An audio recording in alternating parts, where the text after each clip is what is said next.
Hello, my name's Dave Speakman. Today we're going to talk about bar chords and 5 bar chord secrets.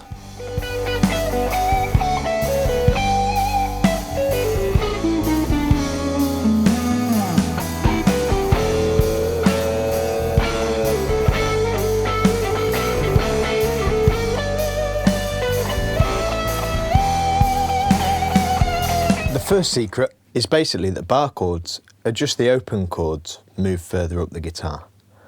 So if we start with the chord E, which we can do like this, first finger here, second finger here, third finger here, that gives us the chord E.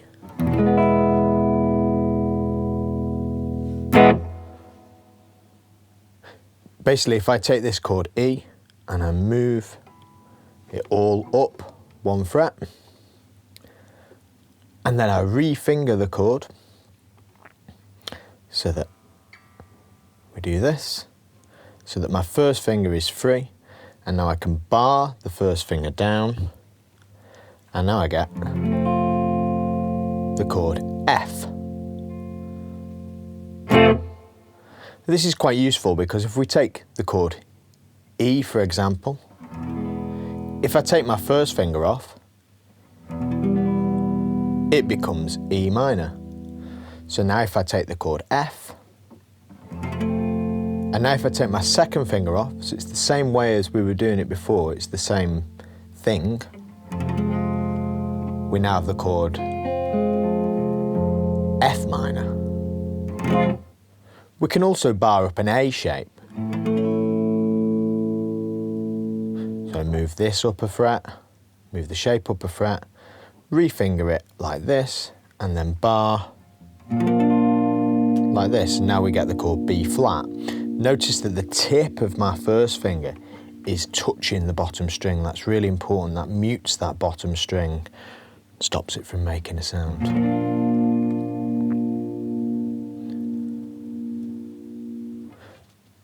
We could also do this chord with a double bar. So instead of doing it like this, we would bar the third finger across. So we get the same chord, but just with barring. And that makes changing between these 2 chords easier.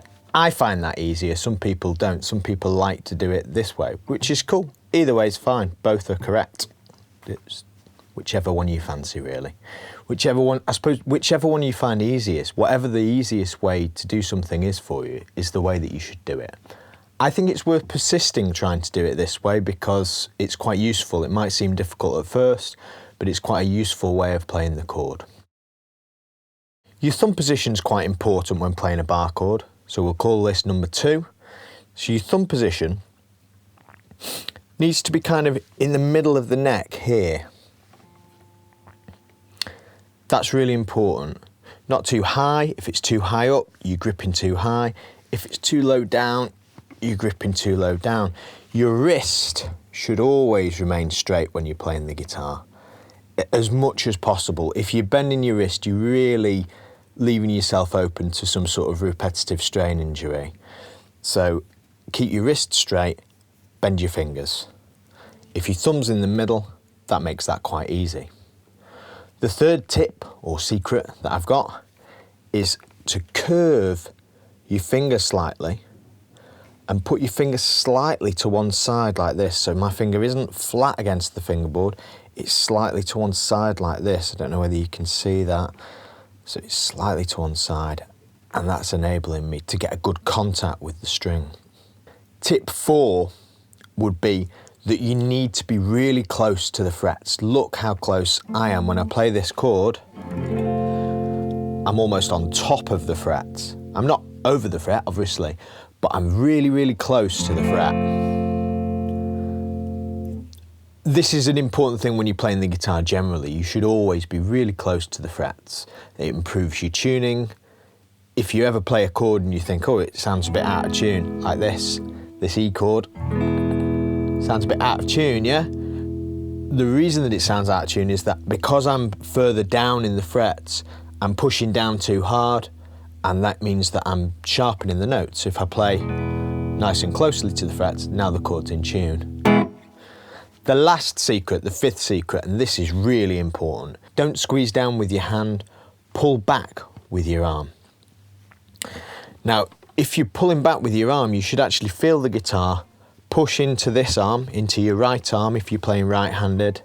So we should be pulling back with the muscles of the back and bicep. These are much, much bigger muscles. If you're trying to do it with this tiny little thumb muscle, you're going to have a bad time, and it's going to hurt, really. If you've been trying to do it this way, you're probably already thinking, this is impossible. How do people do this 3 hours a night when they're gigging and stuff? The answer is they don't. They pull back with their arm. Now, when we're pulling back, I could actually play this chord without my thumb. I don't need my thumb to play it. And my thumb's there to help me to position on the guitar.